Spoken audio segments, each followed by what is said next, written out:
আসসালামু আলাইকুম ভিউয়ার্স, আশা করি সবাই ভালো আছেন। আজকে আমি দেখাবো কিভাবে আপনারা ঘরে বসেই তৈরি করে ফেলতে পারেন কাঁচা আমের মোরব্বা। মোরব্বাটি তৈরি করার জন্য প্রথমেই আমি এখানে 5টি কাঁচা আম নিয়ে নিয়েছি। আমি এখন আমগুলো ছিলে মাঝখান থেকে 2 টুকরো করে পানিতে ভিজিয়ে রেখেছি। আমি এখন একটি কাঁটা চামচের সাহায্যে আমগুলো কেটে নিব।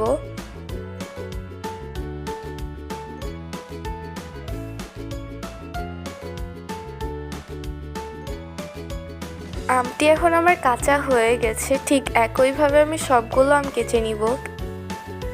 আমগুলো কাঁচা হয়ে গেলে আমগুলো পানিতে দিয়ে আমের কষটি বের করে নিব। আমি এভাবে চিপড়ে চিপড়ে আমের ভিতরের যে পানিটা রয়েছে সেটা বের করে নিচ্ছি।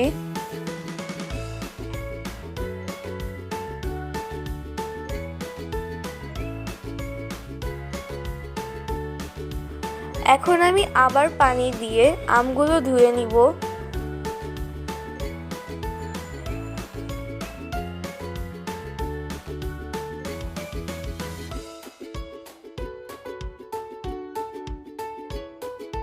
এখন আমি পানিতে প্রায় 1 চা চামচ চুন দিয়ে আমগুলো প্রায় 2 ঘন্টার মতো ভিজিয়ে রাখবো। এখানে যদি আপনারা চুন না ব্যবহার করেন তাহলে আপনারা লবণ ব্যবহার করতে পারেন, কিন্তু লবণ ব্যবহার করলে সারা রাত ভিজিয়ে রাখা লাগবে। 2 ঘন্টা পরে আমি আমের থেকে চুনের পানিটাকে চিপড়ে চিপড়ে বের করে নিব। আমি আবার কিছুটা পরিমাণে পানি দিয়ে আমগুলোকে ধুয়ে নিচ্ছি।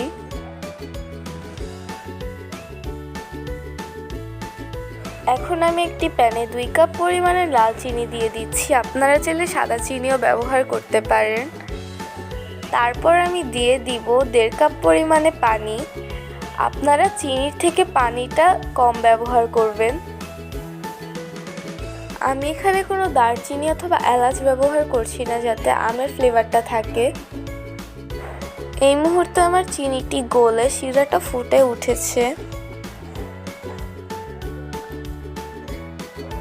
আমি এখন একটি একটি করে সবগুলো আম দিয়ে দিব।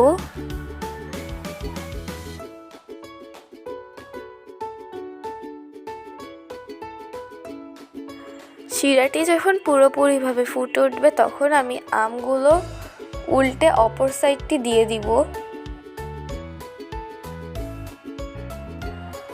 এই মুহূর্তে আমি চুলার আঁচটি একেবারে লো করে রেখে দিয়েছি।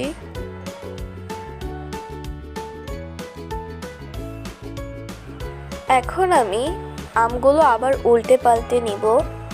এখানে আমি ঘন ঘন উল্টে পাল্টে নিচ্ছি যাতে আমের ভিতরে শিরাটা পুরোপুরিভাবে ঢুকে। এই মুহূর্তে আমার মোরব্বাটি তৈরি হয়ে গিয়েছে। আমি এখন মোরব্বাটি শিরার ভিতর রেখে সারা রাতের জন্য ঠান্ডা করে নিব। এভাবেই আপনারা ঘরে বসে খুবই মজাদার এই কাঁচা আমের মোরব্বাটি তৈরি করে নিতে পারেন।